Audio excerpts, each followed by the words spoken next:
Qualquer pessoa que perde a capacidade de se esvaziar e de se colocar como uma criança aventureira diante do desconhecido torna-se estéril de novas ideias. Você tem cultivado essa capacidade? Há pessoas que não conseguem brilhar em suas profissões porque pensam e reagem sempre do mesmo jeito. Suas mentes estão engessadas. Muitos não conseguem conquistar filhos, cônjuge e amigos porque dão sempre as mesmas respostas para os mesmos problemas e nunca os surpreendem. Jesus encantava a todos porque sempre tinha novas respostas. Era capaz de falar eloquentemente de Deus sem mencionar a palavra Deus. No seu encontro com a samaritana, deixou-a fascinada, comentando os segredos da felicidade, do prazer inesgotável. Depois de ouvi-lo, ela saiu pela cidade falando para todos do encontro com Jesus. Quem dele se aproximava ficava estarrecido com sua perspicácia e capacidade de argumentação. Jesus desafiava a compreensão dos seus discípulos. Falava em código por parábolas e sinais. Para entendê-lo não bastava o exercício da lógica, era necessário aprender a pensar e a compreender a linguagem da emoção. Pedro, embora fosse agressivo e impulsivo, aprendeu essa nobilíssima linguagem. Ele não apenas admirou muito seu mestre, mas também o amou intensamente. Isso fez toda a diferença em sua vida. Mais tarde, quando já era um homem de idade avançada, talvez 30 anos depois da morte de Jesus, Pedro escreveu a sua primeira epístola. Nela ele revela a grandeza do seu aprendizado. Um pescador se tornou um grande pensador. Sintetizando a sua própria história, Pedro disse nessa carta que devemos ser como crianças que desejam um genuíno leite espiritual. Pedro jamais deixou de aprender, nunca deixou de ter o coração de uma criança. As palavras de Jesus ainda estavam frescas no território de sua emoção. As sementes plantadas há tanto tempo ainda davam belos frutos, mesmo em meio às turbulências e perseguições que sofria. Essa carta foi escrita em 64 d.C., um ano antes de Nero promover uma grande perseguição aos cristãos. Numa época de temor, o amor prevaleceu. Numa época de loucura, a sabedoria floresceu. Nero provocou um incêndio criminoso em Roma e culpou os cristãos. Queria um pretexto para eliminá-los. Foi desumano e violento, porque sabia que havia uma chama inapagável no coração dos seguidores de Cristo. Homens e mulheres tornaram-se pasto de leões no Coliseu. O sofrimento era enorme, mas quem pode destruir o amor? Quanto mais eram perseguidos, mais os cristãos amavam. Um grande amigo de Jesus, subtítulo. Jesus tinha um cuidado especial com Pedro. Sabia que ele era precipitado, mas também que era sincero e franco. Apesar de seu comportamento ansioso, o mestre confiava nele. Fico fascinado com o fato de Jesus expor do seu coração uma pessoa tão despreparada. Os seus segredos mais íntimos foram compartilhados com Pedro e os irmãos Tiago e João. Cada gesto de confiança de Jesus constituía o mais excepcional treinamento de um mestre poderia realizar na transformação da personalidade de um discípulo imaturo. Confie nas pessoas difíceis. Abra seu coração a elas, não desista delas, mesmo quando tiver motivos. Um dia, você se surpreenderá com os resultados. Se Pedro vivesse nos dias de hoje, nas escolas clássicas o expulsariam. Ele criaria tumulto na sala de aula. Não se conseguiria se concentrar e registrar as informações.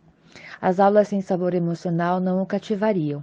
Seus professores deixariam vê-lo a quilômetros de distância. Nos dias de hoje, talvez Pedro não tivesse chances de tornar-se um grande homem. Mas como Jesus encontrou o mestre dos mestres, sua vida deu uma guinada. Jesus investiu solidamente nele. Treinou continuamente sua personalidade, levou-o a trabalhar a tolerância, a usar os erros para educar a emoção e a estimular sua arte de pensar. O resultado? Pedro tornou-se um dos homens mais brilhantes e uma dádiva para a história da humanidade. Como Jesus lapidou a hiperatividade e ansiedade de Pedro, aproveitando as próprias complicações que seu discípulo criava. Certa vez, quando perguntado por funcionários a serviço de Roma se seu mestre pagava imposto, Pedro respondeu que sim, sem perguntar a Jesus. O mestre paciência enviou-o a pescar.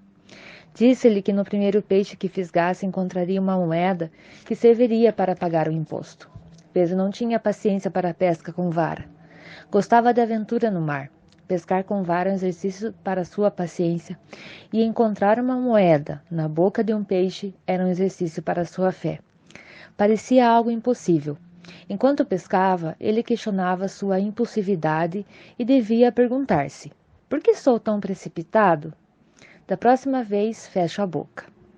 Por fim, pescou um peixe que tinha tal moeda, e aprendeu uma grande lição: pensar antes de reagir. Essa lição não foi definitiva, mas um bom começo para quem vivia a lei do bateu-levou. Pedro falhou muito, mas se tornou um grande amigo do Mestre da vida. Os miseráveis sempre amaram mais Jesus do que os que consideravam justos. Os que falharam e tiveram a coragem de reconhecer suas fragilidades não eram colocados em segundo plano. Ao contrário, cultivavam um íntimo relacionamento com ele. Os últimos se tornaram os primeiros. Eles tiveram o privilégio de ver a grandeza e a humildade de Cristo, seu poder e suas lágrimas. Negando seu mestre. Subtítulo: Jesus disse reiteradas vezes que partiria.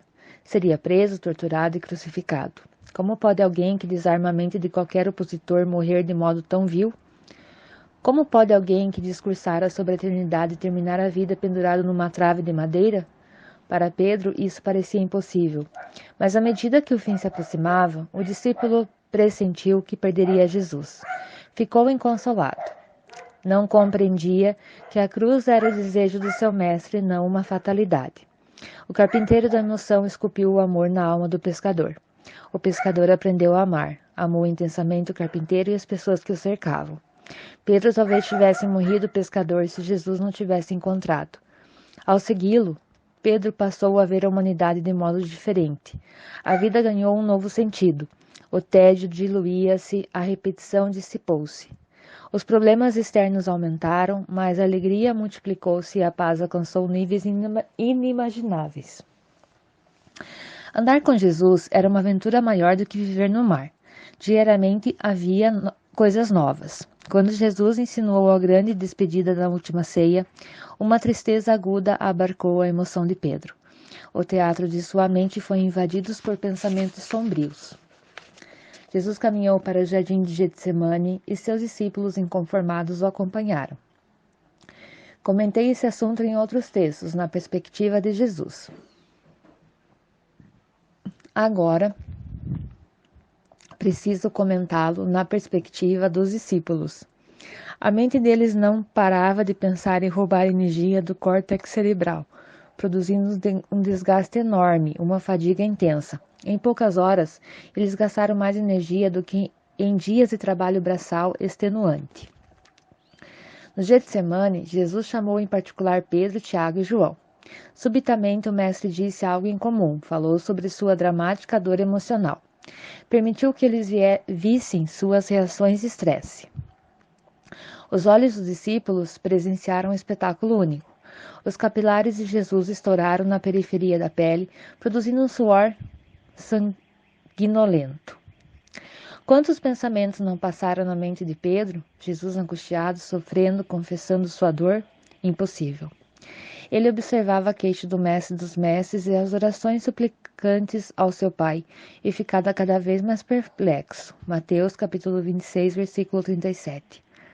O mestre imbatível chorava diante do caos. Jesus, que enfrentara o mundo, pedia agora que fosse afastado dele o cálice? Que cálice era esse? Que fuga era essa? Pedro começou a negar Jesus naquele momento. Ele não compreendia que Jesus clamava para que seu pai afastasse não o cálice da cruz, mas o cálice de sua mente. Os pensamentos antecipatórios sobre o cálice da cruz que dilaceraram sua emoção. A fadiga emocional de Pedro aumentou ainda mais.